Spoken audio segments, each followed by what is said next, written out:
باطل ہو، زبان پہ حق ہو. ہمارے کسی بزرگ عالم کا ایک قول ہے، انشاءاللہ آپ محسوس کریں گے. انہوں نے کہا کہ بھائی تقیہ کرنے والا اور منافق کو اتنا زیادہ برا بھلا کیوں کہا گیا؟ تو جہنم کے سب سے آخری طبقے میں کیوں رہے گا؟ حالانکہ وہ لا الہ الا اللہ کہہ رہا ہے، محمد رسول اللہ کہہ رہا ہے، پھر بھی جہنم میں جائے گا. انہوں نے کہا بات کیا ہے؟ قسم خدا کی بزرگ عالم کا تبرک ہے، آپ نہ حاصل کریں گے تو کون حاصل کرے گا؟ انہوں نے کہا بات یہ ہے کہ تقیہ کرنے والا اپنی خاموشی سے اپنے دل کے یقین کی حفاظت کرتا. آپ نے نہیں میں جملہ بدل دوں کہ تقیہ کرنے والا اپنی خاموشی سے اپنے ایمان کی حفاظت کرتا ہے، منافق اپنے کلمے سے اپنے کفر کی حفاظت کرتا ہے. صلوات پڑھتے ہیں محمد ایک صلوات اور پڑھتے ہیں محمد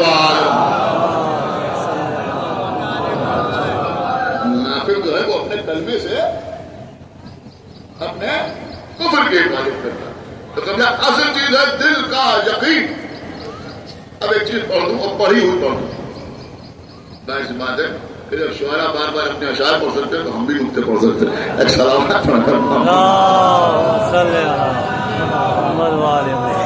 لیکن الحمدللہ ریپیٹ بھی کریں گے تو اپنا ہی نقطہ. ایک صلوات اور پڑھے گا. دوسرا کے پڑھا تو میں نے ہمیشہ نام لے کے پڑھا، بہت توجہ کے ساتھ آپ سنیں، انشاءاللہ آپ محسوس کریں گے. دیکھیے قبلہ نہج البلاغہ، نہج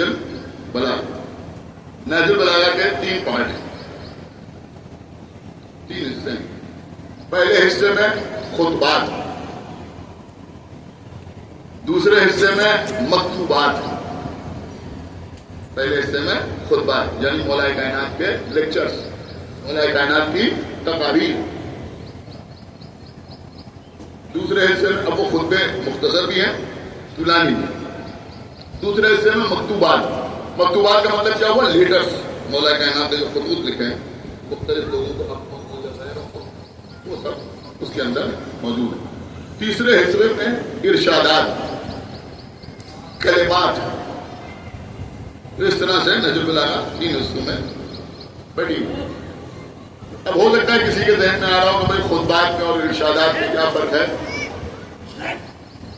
عام طور پہ لوگ سمجھتے ہیں جو چھوٹے چھوٹے ہیں وہ ارشادات ہیں، جو بڑے بڑے ہیں وہ خطبات ہیں. نہیں، ایسا نہیں ہے. بہت سے خطبات بھی بہت مختصر ملیں گے اور بہت سے ارشادات جو ہیں وہ بھی تقریباً ویسے ہی آپ کو نظر آئیں گے جیسے کوئی چھوٹا سا خطبہ. تو فرق کیا ہے؟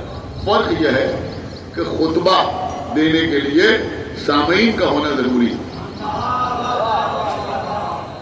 سمجھ رہے ہیں آپ؟ جہاں سامعین ہو، جہاں مجمع ہو، وہاں خطبہ دیا جاتا ہے. کسی ایک آدمی سے ہم بات کر رہے ہیں، کوئی جملہ ہم نے کہہ دیا تو اسے کلمہ کہا جائے گا، اسے ارشاد کہا جائے گا. سمجھ رہے ہیں؟ اسے جملہ کہا جائے گا. لیکن اگر مجمع میں کچھ بول رہے ہیں چاہے مختصر ہی کیوں نہ ہو تو اسے خطبہ کہا جائے گا. لیکن جو لوگ کہتے ہیں کہ صاحب مجمع میں خلافت کو بحث نہ کیجیے، یہ باتیں نہ کیجیے، ارے بھیا یہ سید نذیر نے جو جمع کیا تو مولا کائنات کے کلام کو کہ جہاں مولا کائنات کے خلافتوں کا ذکر کیا اسے خطبات پہ جمع کیا. نہیں، اس وقت میں نے محسوس ہی نہیں کیا. یعنی خطبہ شخصیہ، یہ خطبہ شخصیہ خود بتاتا ہے کہ چونکہ سید نذیر سے خطبہ کہہ رہے ہیں تو علی نے تنہائی میں نہیں فرمایا، مجمع میں فرمایا. صلوات پڑھے پر محمد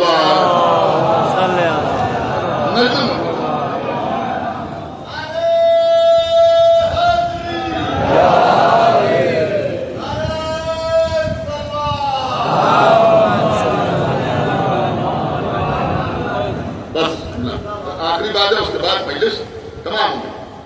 اور میں چاہتا ہوں کہ آپ جہاں سے اٹھ کے جاؤں پھر آپ آخر کے امام باڑے میں سنیں تو کنیکشن جو ہے وہ موجود رہے. دیکھیے مولا علی ارشاد فرماتے ہیں کلمات امیر المومنین میں. دیکھیے آپ کے مولا نے کیا ارشاد فرمایا. آپ کے مولا نے فرمایا کہ نوم علی الیقین، نوم. جو میسر ذہنی کا قول نہیں ہے، جو کوئی کہتا ہے یہی بولتے ہیں. مولا علی فرمانا نوم علی الیقین، حجت معصوم کا کلام. معصوم کا کلام نام جو ہے وہ حجت نوم علی الیقین، نوم علی الیقین خیر من صلاۃ فی شک. ترجمہ کروں تو سب کو سمجھ میں آئے. میرے مولا نے فرمایا کہ یقین کے ساتھ سو جانا شک کے ساتھ نماز پڑھنے سے بہتر ہے. کیا بات ہے. ہاں ایک صلوات پڑھتے ہوئے محمد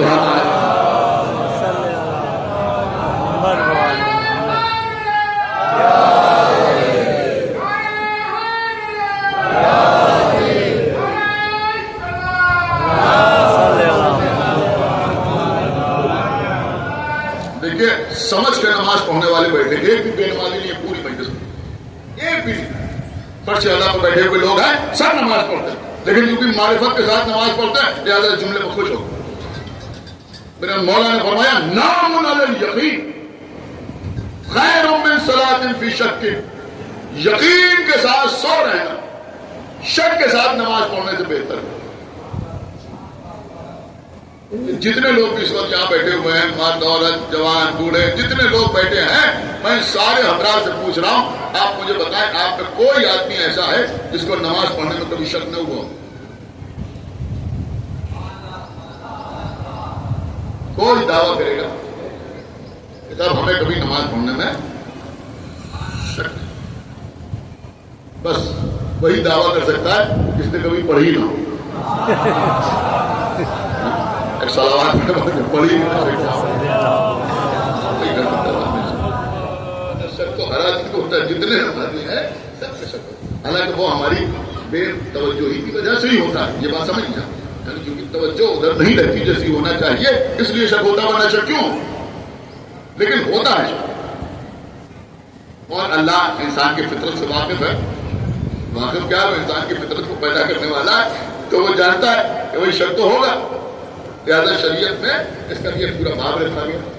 توضیح مسائل اٹھا کے دیکھیں جہاں آپ کو مستحبات نماز ہو، مکروہات نماز ہو، واجبات نماز ہو، ارکان نماز، مبطلات نماز، بھائی یہ سب پڑھیے.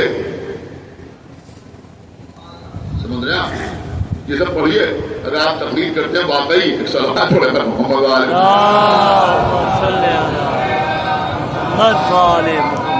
ہر آدمی کو معلوم ہونا چاہیے، صرف مولانا کے لیے نہیں ہے، سب کے لیے ہی. تو واجبات نماز کیا ہے، مکروہات نماز کیا ہے، مبطلات نماز کیا ہے، یہ سب معلوم ہونا چاہیے تبھی نماز صحیح ہوگی. تو وہی ایک باب ہوتا ہے شکیات نماز. کچھ شکوک ایسے ہیں جن کی پرواہ نہیں کی جاتی، ہو جائے تو ہو جائے کوئی بات نہیں. کچھ شکوک ایسے ہیں جن کی وجہ سے نماز باطل ہو جاتی ہے. کچھ شکوک ایسے ہیں جن کا ازالہ کر دیا جاتا ہے. تو زیادہ تر جو شک ہوتا ہے، ویسے تو سب چیزوں میں شک ہوتا ہے، سورہ ہم پڑھا یا نہیں پڑھا، تکبیرۃ الاحرام کہی یا نہیں کہی، بہت سی چیزوں میں شک ہوتا ہے، تشہد پڑھا یا نہیں پڑھا، ایسے شکوک ہو جاتے ہیں.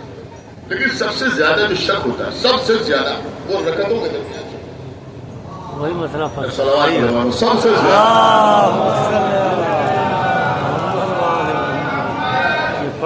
رکعتوں کے درمیان سب سے زیادہ شک ہوتا ہے. پہلی شک ہو گیا گئی نماز، صلوات پڑھے پر محمد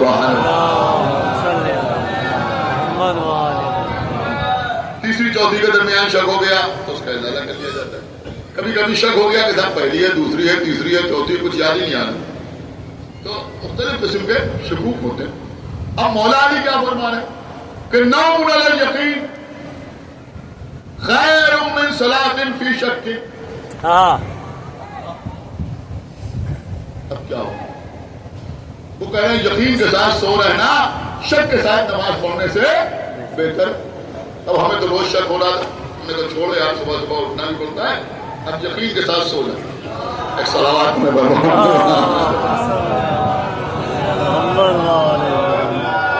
دیکھیے یہی معاملہ ہوتا ہے کہ آدمی غلط طریقے سے کسی بات کو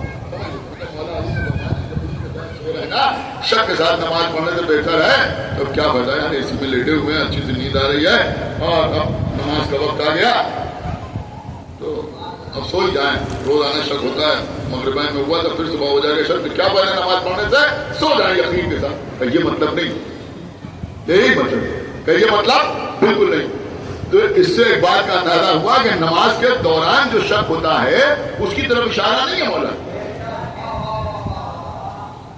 تو پھر کس طرف اشارہ ہے؟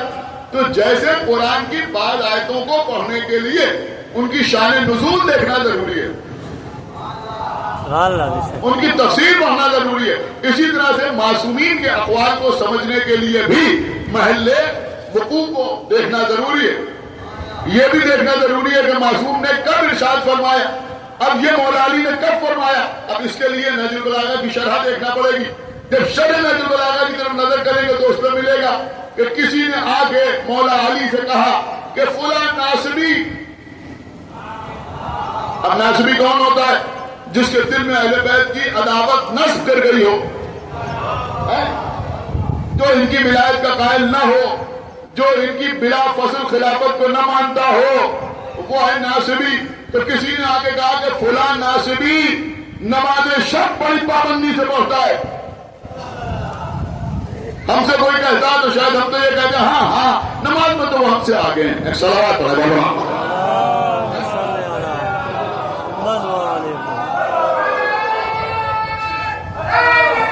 یہ تو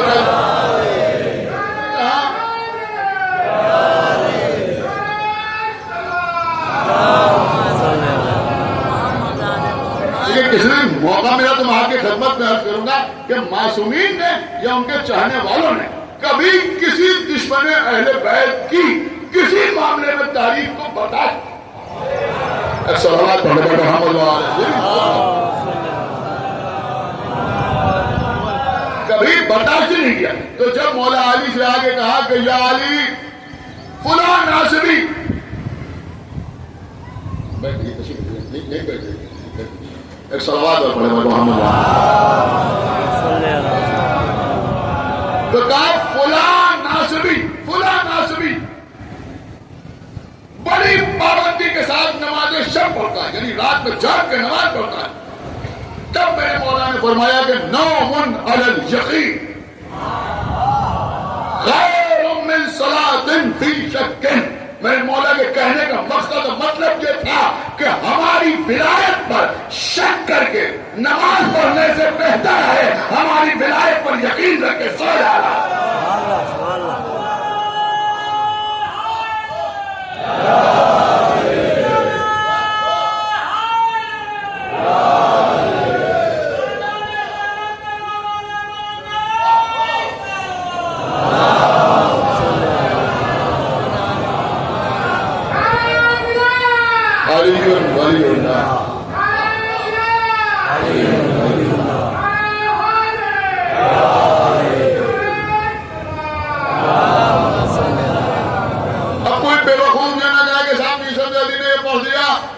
نماز پڑھے یا نہیں؟ ابھی تو نماز پڑھیں، اس سے بڑی تو نماز کی کوئی تبلیغ ہی نہیں ہے.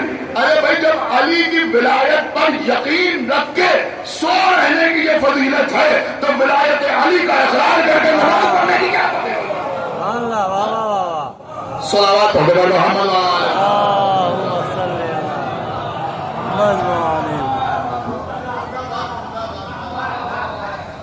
بس قبلہ. اصل چیز ہے یقین، اسی کا نام ہے ایمان. ہاتھوں میں رسیاں بندھی ہوئی،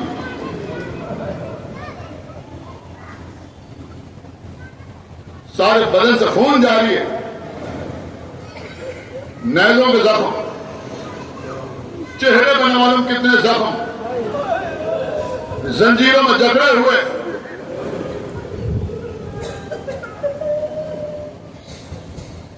تنہا، کوئی مونس نہیں، کوئی ناصر نہیں، کوئی مددگار نہیں. جتنے چاہنے والے ہیں وہ سب قید میں ہیں. اپنے گھر میں مہمان رکھنے والے 90 سال کے حامی قتل ہو چکے ہیں.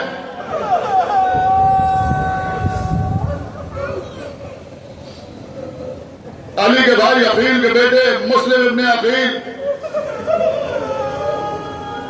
ابن زیاد کے دربار میں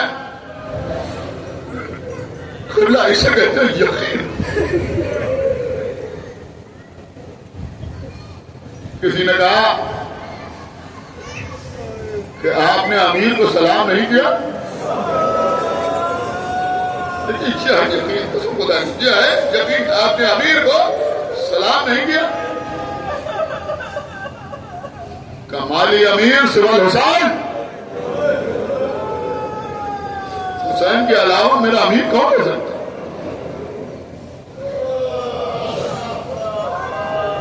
ولد الحرام کہتا ہے کہ آپ سلام کریں یا نہ کریں قتل کیے جائیں گے. فرمایا بنی ہاشم کو موت سے ڈراتا ہے. بس عزیزوں چند جملے مجلس تمام دارالامانہ پہ لے جایا گیا. ہاتھ پس پشت بندھے ہوئے.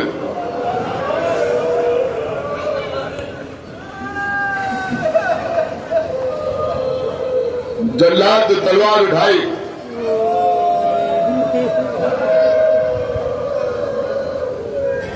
اس سے کہ رک جا، اگر ممکن ہو تو کچھ چند لمحوں کے لیے میرے ہاتھوں کو کھول دے، میں نماز پڑھوں. کھولے گئے ہاتھ، جلدی جلدی نماز پڑھ. صرف واجبات ادا کی، صرف واجبات ادا کی. کوئی اور ہوتا تو طولانی نماز پڑھتا، کوئی دیر اور بچ جائے، لیکن جلدی جلدی نماز پڑھی. ہاتھ پھر پس پوش باندھے گئے. پھر جلاد نے تلوار اٹھائی. ایک مرتبہ مسلم نے آواز دی، السلام علیکم یا ابا عبداللہ. اے ابا عبداللہ آپ پر ہمارا سلام. آقا حسین کا سفر جاری. حسین کا سفر جاری. گھوڑے کو سوار، ایک جانب جناب عباس، دوسری جانب شہزادے علی اکبر.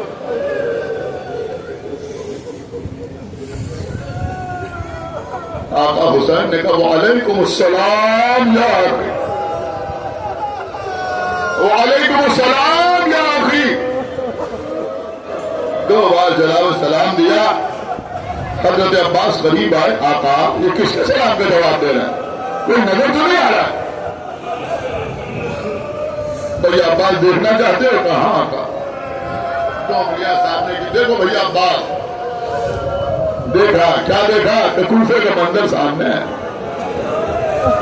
دارالامانہ ہے، چھت پہ مسلم ابن عقیل ہے، ہاتھ پس پوش بندھے ہوئے ہیں. جلاد تلوار چلانا ہی چاہتا ہے، وہ حسین کو سلام کر رہے ہیں. کہ دیکھو میرا بھائی مجھے سلام کرو. اگر شہید تو میرے آقا، میرے مولا، آپ صاحب اعجاز ہیں. جیسے اعجاز سے دکھایا ایسے ہی مجھے کوفہ پہنچا دیجئے. اے بھیا عباس آپ کو تو معلوم ہے نا کہ ہمیں کربلا میں جنگ کرنا ہے، کوفے میں نہیں کرنا ہے. آپ کیوں کوفے جانا چاہتے ہیں؟ کہ آقا حسین ہم کوفے جنگ کرنے کے لیے نہیں جانا چاہتے، ہم تلوار چلانے کے لیے نہیں جانا چاہتے. کہ پھر تو میں یہ سوچ کے کوفے فوراً پہنچ جانا چاہتا ہوں کہ میرا بھائی شہید ہو رہا ہے، ابھی گردن پر تلوار چلے گی. جلاد سر کو اپنے ہاتھ میں لے لے گا، مسلم کے جسم کو زمین کی طرف پھینک دے گا. اتنی بلندی سے مسلم کا لاشا زمین پہ آئے گا. میں کوفہ پہنچ کر دونوں ہاتھوں میں اپنے بھائی مسلم کا لاشا سنبھال لوں گا. کہ بھیا عباس ذرا غور سے نیچے تو دیکھو. اب تو دیکھا تو کیا دیکھا؟ ایک بی بی سیاہ چادر ہوتے ہوئے، دونوں ہاتھ پھیلائے ہوئے، آپ اعلان حسین کے جانشین.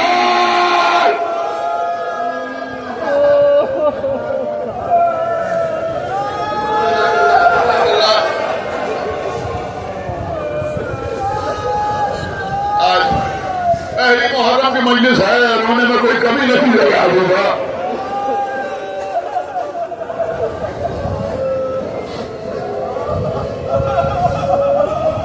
آقا حسین گھوڑے سے اترے، قافلے کو ٹھہرایا جائے. قافلہ ٹھہرا، خیمے لگا دیے گئے. کہ جناب مسلم میں عقیل کی عزاداری ہے کہ خود آقا حسین نے یہ عزاداری خیمے کے اندر پہنچے. پہنچنے کے بعد فرمایا بہن زینب یوں ہی خبر نہیں دی.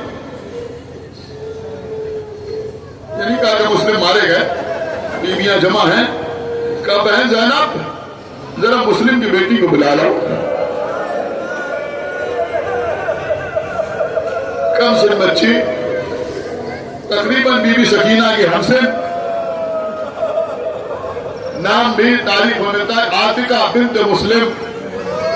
عاتقہ بنت مسلم سامنے آئی, حسین نے گود میں بٹھایا, سر پہ ایک بار ہاتھ پھیرا تھا. صرف حسین نے سر پہ ہاتھ پھیرا. بس عزیزوں, امام حسین کا ہاتھ پھیرنا تھا. بنی ہاشم کے گھر کی بچی تھی, سر اٹھایا اور اس کے بعد کہا آقا میرا بابا خیر کہتا ہے, میرے بابا کی خیریت تو ہے. سینے سے لگایا بیٹی آج سے مجھے اپنا باپ سمجھنا.